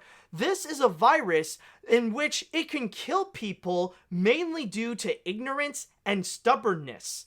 So this is a case where you really have to be careful that you don't end up infecting others. Otherwise, they might legitimately die. And with the thing is, we shouldn't go and make this such a political, crap. I almost lost my train of thought. What is it that I'm trying to say? I know I'm trying to make a major point of the fact that it shouldn't be a political subject matter. And that's what I'm trying to say, because the thing is, the reason why this shouldn't be such a major political issue is that this isn't really a liberal thing or a Democrat thing, because even in terms of conservatives, most of them do feel like it is important to go and wear a mask, and that it is common courtesy to make sure that if you have the virus yourself, you don't go and spread it onto others, regardless of what you want to do. So this is really a case that most Democrats and Republicans agree that it is important to go and wear a mask and to do your part to not spread the virus around, so that we can go and flatten the curve and wait until we can find a cure, so that we can have the vaccines ready and get rid of this coronavirus problem. The thing is that these people out there who are so upset about wearing a mask and following the guidelines, they're deplorables. Whatever they say, it doesn't matter. Whatever opinions they have, it's pretty much obsolete. It is null and void, and we don't freaking give a crap what they say about them. In fact, this might sound a little bit too dark, but honestly, this is a situation where, when it comes to these people, the coronavirus will go and take care of them. Because seriously, if they're not willing to follow guidelines, if they rather care about their own well-being than the well-being of others, and just want to do whatever they want and ignore all the rules and guidelines in order to make sure everyone is safe, then honestly, we could pretty much go and live without them. In fact, we'll be much safer without them because of their rebellious nature, thinking that these people are just gonna go and protest around and say that they really want to open the economy and are ready to kill their own grandparents and the elderly just because a bunch of Karens are so desperate for a haircut. That's the thing. We could pretty much live without them. And when you're going to go and make your guidelines, all you have to do is just say, screw them. You have, honestly, you know the old saying of, no shirt, no shoes, no service. Nowadays, we need to say, no mask, no social distancing, no service. If you're going to go out, you got to wear a mask no matter where you go. It is freaking common courtesy. And at least you're doing your part to make sure that the virus doesn't get worse than what it is right now. And especially in the United States, that is certainly a country where they need to go and practice it. It needs to be mandatory, literally everywhere. No matter what time it is, no matter where they are, it needs to be a mandatory thing. So honestly, the big lesson that I want to emphasize in all this, it's really that no matter what, you gotta realize that we are still in a pandemic. And honestly, we're still gonna be in a pandemic, no matter how long it's going to take, maybe for many more months or even many more years, until a vaccine is created and ensured that it can pretty much make our bodies immune to the coronavirus. So at the end of the day, what we should be doing, what should happen, basically, is that if there's one thing that you need to learn and to understand, from this episode, if there is one thing, you gotta go and wash your hands, you gotta go and practice social distancing, and always wear a mask, no matter what. This isn't a political thing. It doesn't matter which side you're on. We're all in this together. And we have to keep doing our part until there is a conclusion to this battle. And no, pretending it doesn't exist is not gonna make it go away. Not talking about it is not gonna make it go away. Okay, this isn't something that you can just cover your eyes and cover your ears and pretend like that's going to solve your problem. That's somehow gonna make the coronavirus not exist anymore. This is a case where you still gotta do your part. I'm not stopping you from doing your activities. I'm not stopping you from doing what you want to do. If you want to go and watch a movie, that's fine. If you want to go to the cinema, if you want to go to the mall, you want to go where you want, fine. You can do what you can. But please, follow the guidelines. Do your part to go and flatten the curve. Even if your curve seems to be already flat as it is, do your part to ensure that you don't spread it onto anyone else. Always wash your hands, always wear a mask, and always social distance. So that's one thing I just need to go and emphasize. Okay, so now with that little spiel out of the way, I would like to go into the chat wall, and I would like to ask, how do you all feel about the whole situation with AMC Theatres? And now that they are requiring you to wear a mask, do you feel like this is something that you need, is it a good thing that they have done? Do you agree with them? Do you disagree with them? Let me know what you all think. Oh yeah, and someone actually just mentioned this, that there is a little bit of an irony on it, that the fact that AMC Theatres, they're a little bit more lax with the mask rules and stuff like that, yet they are still very strict with Universal. So basically, when they announced their little plans of reopening, they're pretty much saying that the coronavirus is more welcome at the AMC Theaters than any Universal movie, since that's still banned, and that they're still upset about the whole Trolls World Tour thing. Okay. Let's see now. I am an employee at Cineplex, and when theaters like mine reopen in Canada, we may have to perform similar safety measures, but when once anticipated movies finally come out, like Mulan or No Time to Die, if those releases wait too long, do you think the films will look dated? Also, how will social distancing measures affect their upcoming box office results? I think it is going to affect them a bit. That's definitely for sure. Mainly because the thing is that, because they can't apply a maximum capacity, let's say something like Mulan, for example, they cannot have a full house, which means they will make less money. So I think this is going to be something that studios will have to anticipate, that or basically what theaters would have to do is that they need to sacrifice a lot of theaters in order to show more the bigger movies. Let's say, for example, a big movie like Mulan, usually they would show it in 2 or 3 theaters in the cinema. But now with the virus and because of the limited capacity and the social distancing they have to do, now they might have to put it up in 6 of the theaters. That could be something they might have to do. So, of course, it's not just regarding the guidelines, but I think the whole environment in general in the theaters are definitely going to change because of this. Let's see. As overjoyed as I am to have theaters reopen, I don't see how keeping safe during a pandemic is considered political, at all. Also, on an unrelated note, my local theater claimed that one of the movies they'll show when they reopen is Uncut Gems. If we have to wear a mask during that, I can guarantee you that my glasses will be so foggy there'll be a rainstorm in my lenses.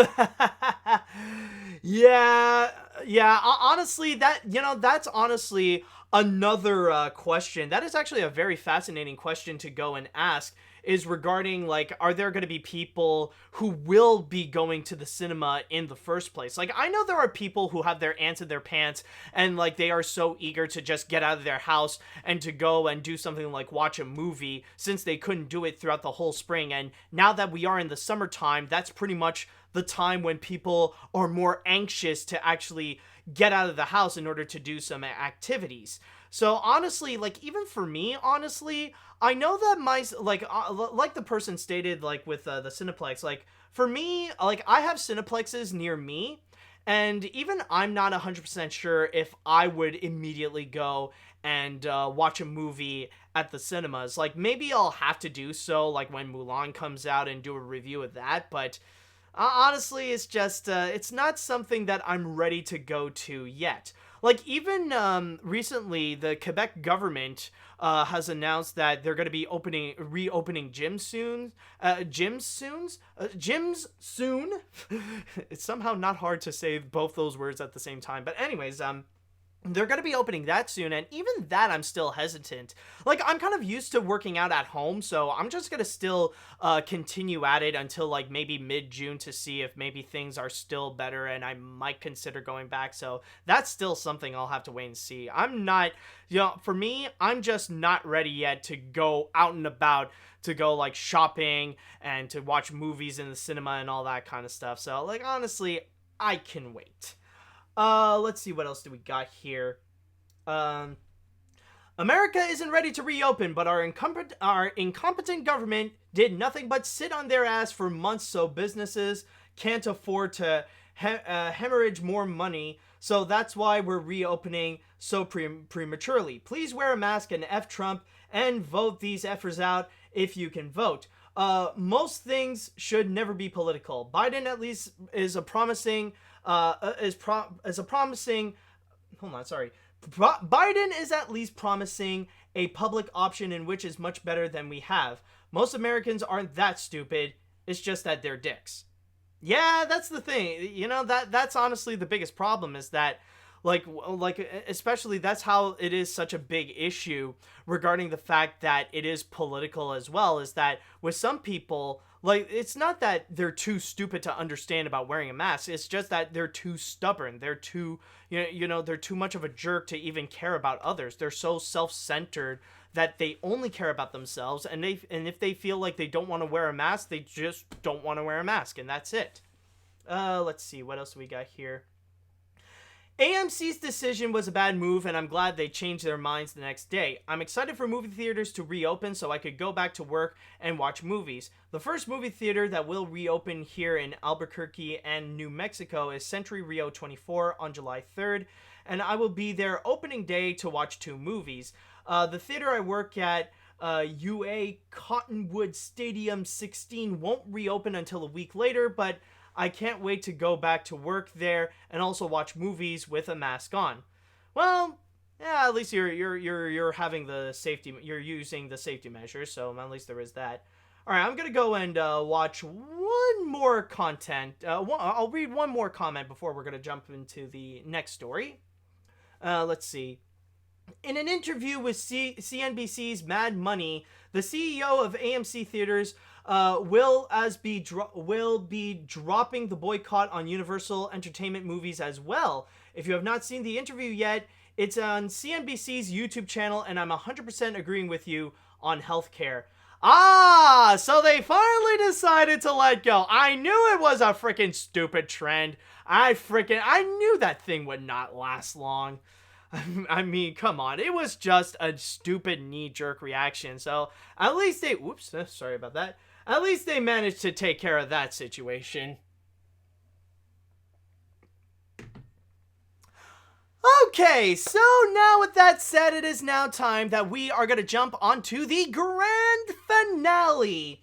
And one thing that I would like to mention is that there were some people that were a little bit disappointed in the last episode that I did not talk about some video game news, considering that last week there was a major announcement regarding all the information coming out regarding the PlayStation 5 and some of the new games that are going to be coming out, like the return of Little Sackboy, like he's going to make a comeback from Little Big Planet.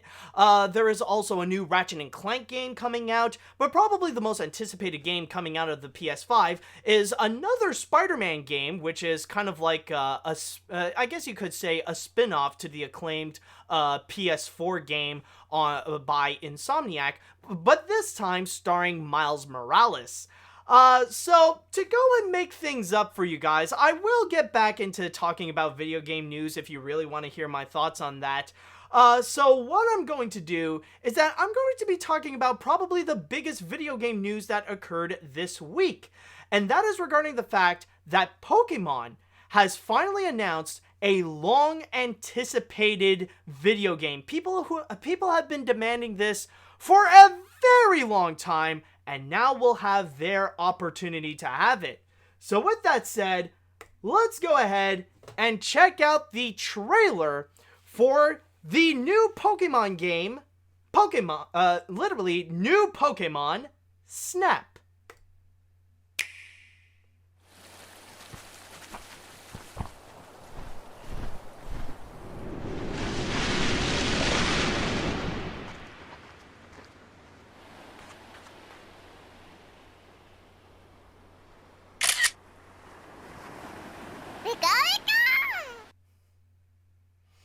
Yeah, happy Pikachu.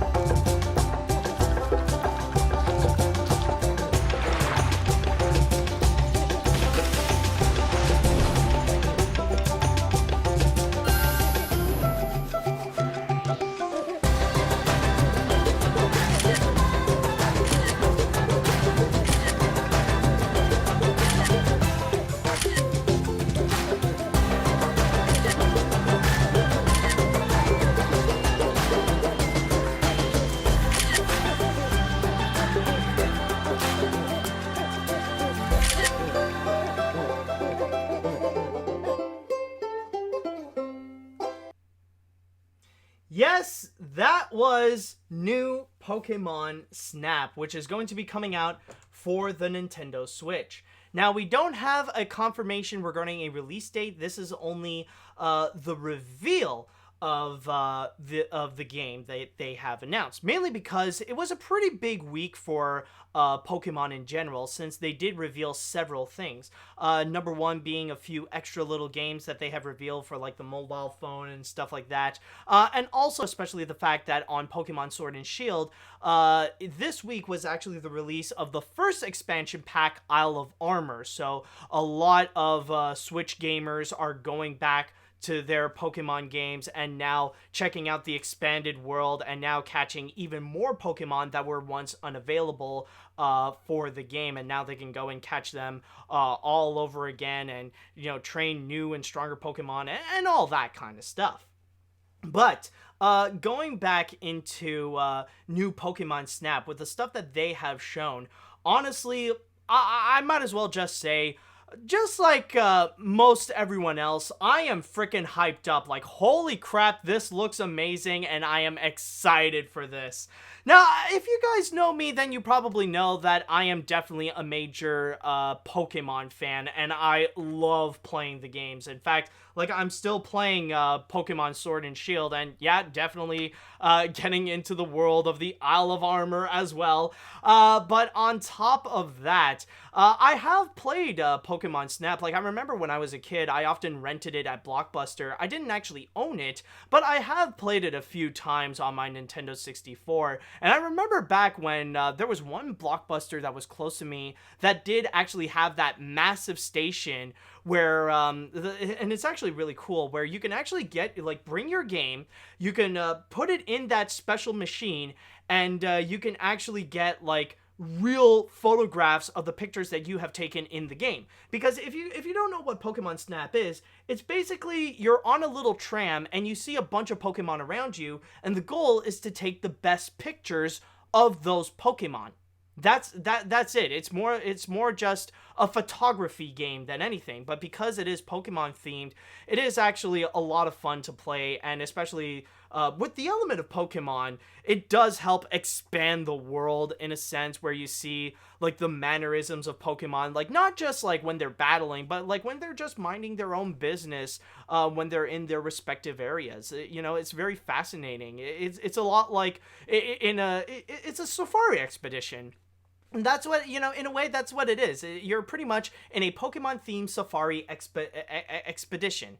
And now the fact that they have released a new Pokemon Snap, like, this is really exciting. And you can already tell that, like, it was pretty much destined to be on the Nintendo Switch. And I'll tell you why. Because there were previous games where they try to use that camera element. Because on the Nintendo Switch, there is a gyro function where if you put it up on handheld mode, then you can actually move it around and it would feel like you're in that environment. And there are a few games that do try to utilize that, like for example, Super Mario Odyssey, or I believe Legend of Zelda Breath of the Wild also has that as well. And when gamers saw that functionality be applied to it in a way that is actually pretty innovative and can often feel like a legitimate camera, that's when you could tell they're all demanding to have a Pokemon Snap game. It's like, okay, we have the technology.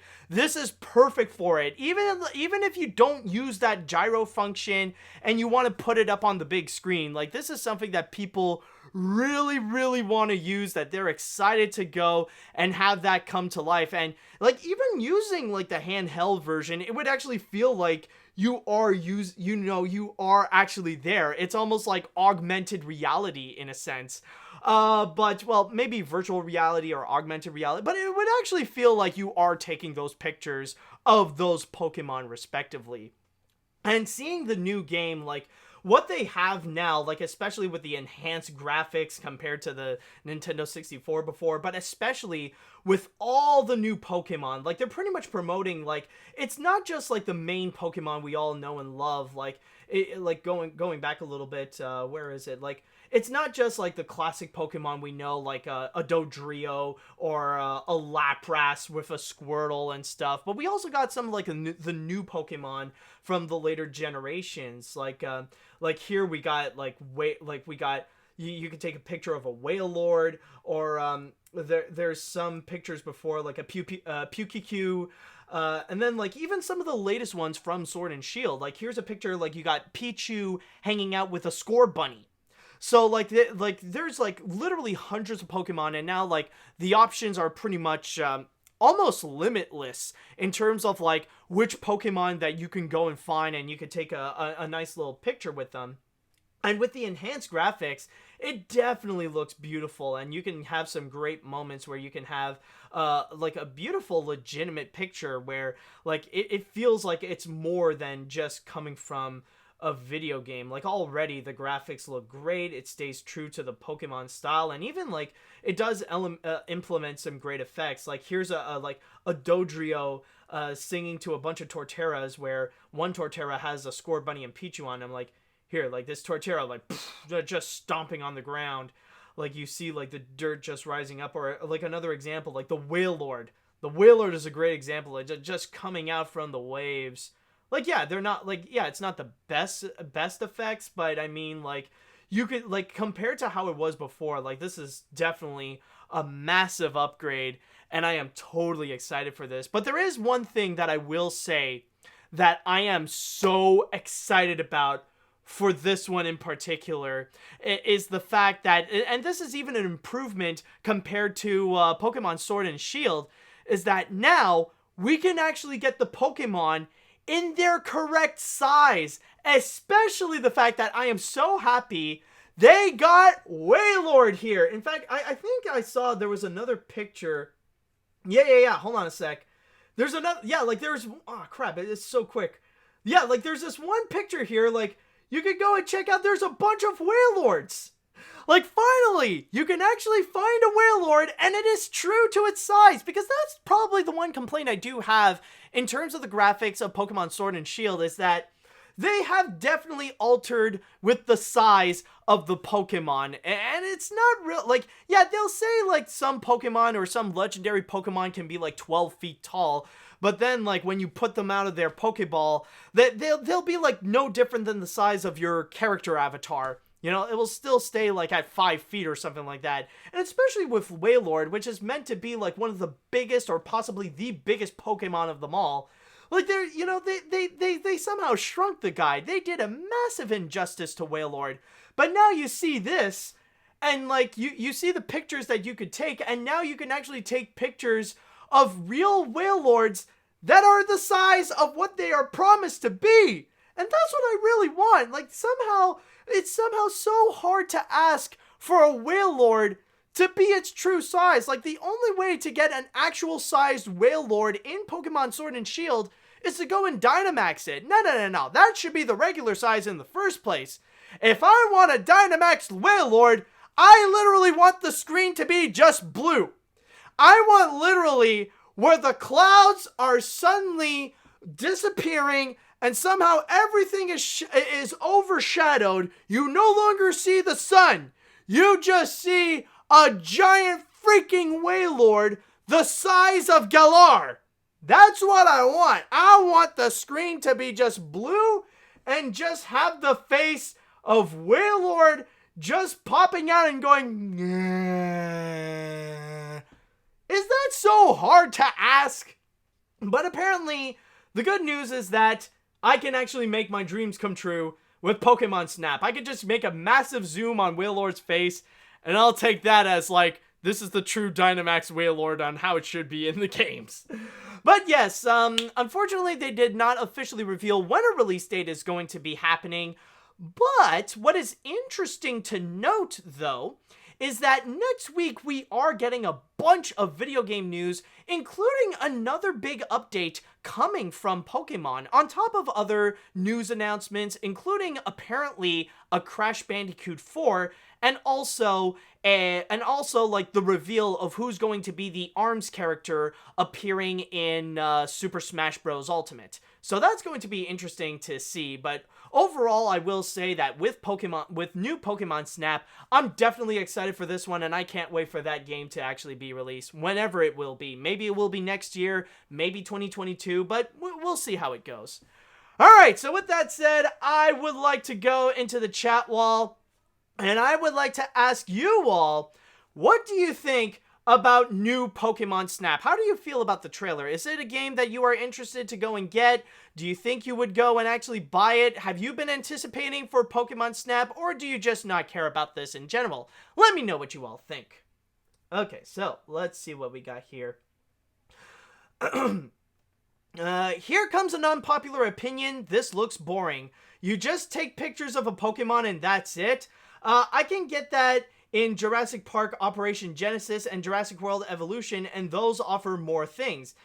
Except for zoo games like Zoo Tycoon 2, I was never big on the Safari photo games.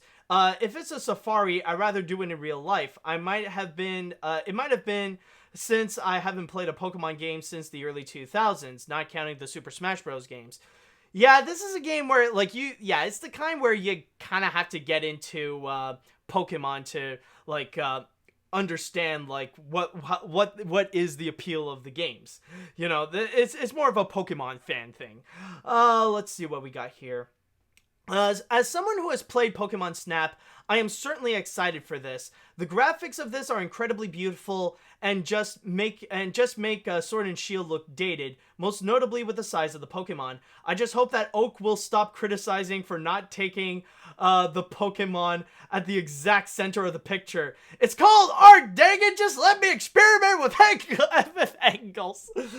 Oh man, that is so true. Sometimes it can be just freaking annoying. It's like, you know, oh my god, that would probably be the most hilarious thing. Like, get someone who graduated from, like, photography class and, like, make them play Pokemon Snap. And, like, everything that they have learned has to be thrown out the window. That would be, you know, get a real photographer play Pokemon Snap. That would make a very hilarious video.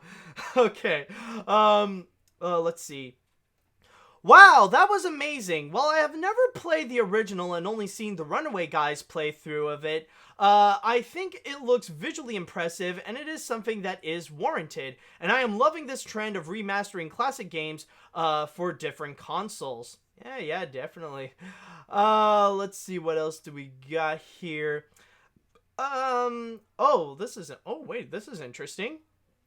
Someone has mentioned as well, so that you are, are you nervous that Namco Bandai is making the next Pokemon Snap instead of HAL Laboratory Inc.? Well, I mean, Namco Bandai has done some pretty good projects with Nintendo. I mean, they have collaborated with them with some of the Super Smash Bros. Games, so honestly, I'm not all that worried, to be very honest. It's like, I think they'll do a pretty decent job. Like, if they've done well... Oh, wait. But it's Bandai Namco Games. Oh, someone says... Wait. It's Bandai Namco Games. Maybe there could be a different... Yeah, maybe there could be a difference, but honestly, I think at the end of the day, we'll just wait and see. We'll wait and see with how it is, but it could turn out well, but I know I'm definitely putting up some anticipation for this. Alright, but with that said, I think that should conclude this episode of AniMat's Crazy Cartoon Cast. So let me just say thank you all so much for watching, and thank you all so much for listening.